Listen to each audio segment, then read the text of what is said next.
Greetings. It feels like I've been wearing Calgary jerseys a lot this off-season.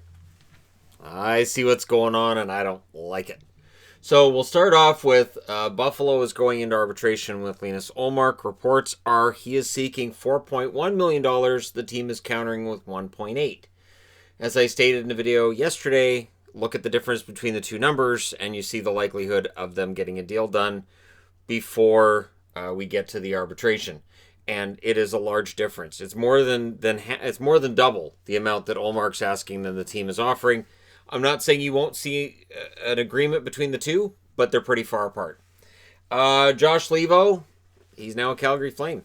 And again, this is that whole familiarity thing. When guys go from Toronto to Ottawa, when guys go from Vancouver to Calgary, vice versa, it's GMs see these guys a lot. Josh Leivo is a very good top 9 forward who, if completely healthy, would have been great in Vancouver for $875,000, but he's now a Calgary Flame as well.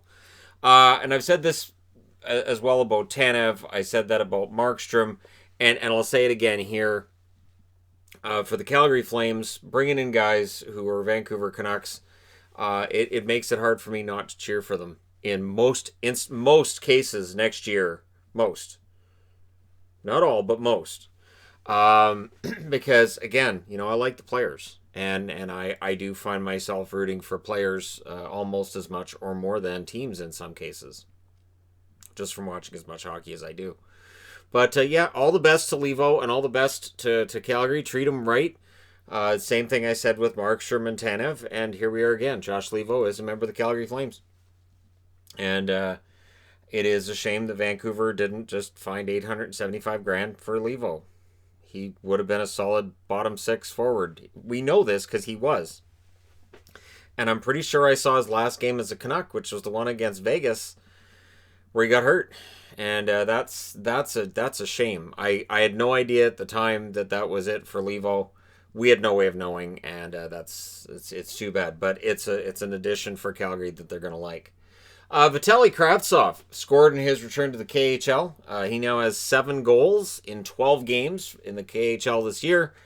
And Kravtsov looks like he's on pace to be a pretty solid top 6 forward for the New York Rangers next year. That could be huge. Anton Lundell, 4-goal game for Helsinki in Liga. So he has 7 goals in 7 games himself. So some of these prospects doing pretty well to start off the season. And this is good news for NHL teams. This means that the guys that you're going, I wonder if he's going to be NHL ready. This is going to help. But the NHL season being later, it definitely helps to see these guys performing in Europe and performing well. So Lundell looks fantastic, and if you're a Florida fan, you got to be wondering, so is he going to push for a job? He'll get an opportunity. I would think out of this draft class, about half of the first round will at least get a look at the NHL level. I also wanted to mention this in this video because I've heard of this, and I've heard it from numerous players of the game that NHL 21 is kind of broken in franchise mode. And this is what ticks me right off. This is what makes me angry. And I understand that, from game to game, and I said, they didn't have the kind of development timing with COVID shutdowns and all that affected them. But NHL 21, now it's trade values that apparently are completely off. This is not the first time this has happened. I remember years ago being able to trade for Sidney Crosby, and I didn't give up nearly as much as you'd actually need to. And then I was able to acquire basically a super team for a bunch of second-round draft picks and middling prospects that it gave too much value to. Trade value has become a major flaw in this game for a long time, but apparently now, this year, it's far worse. The only franchise mode I've played is what you saw of me playing in the first live stream. I have not touched franchise mode. I haven't really had much to do with it. This is why I prefer to just watch the game. I prefer to just, experience it in kind of a real-time environment rather than go through all the simming and trying to, figure all that out. Because once you get into the weeds of it, it's easy to get mad at the game. My suggestion, I'll make it again here. Rockstar Games has it right. They take Grand Theft Auto 5 and they put out, here's the bare bones game. Here it is. Here's the game.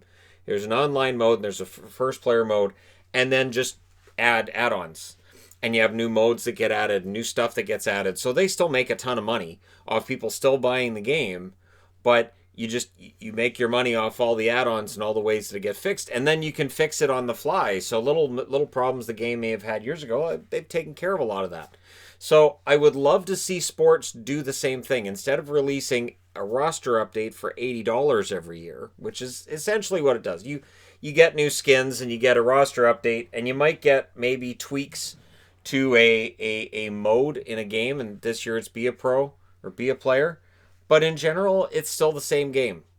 And I think if they just released a game and just called it NHL, didn't put a year on it, and then we just have roster updates occasionally, and then charge us $10 for the roster update for the following year. And again, that's so you don't have to worry about getting another game. And then you can do the updates all the way through, and rather than bringing out a brand new game every year, just updates. And I think you could make just as much money. I think it saves them on some costs on their end as well. And I think you come out with a much better game. And I think this is part of where the problem is. But let me know in the comment section below the problems you've had with your franchise mode if you play it.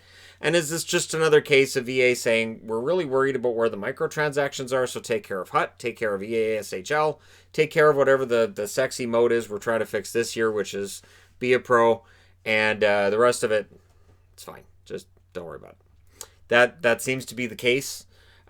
Hopefully that changes. So let me know your experience and your thoughts in the comment section below.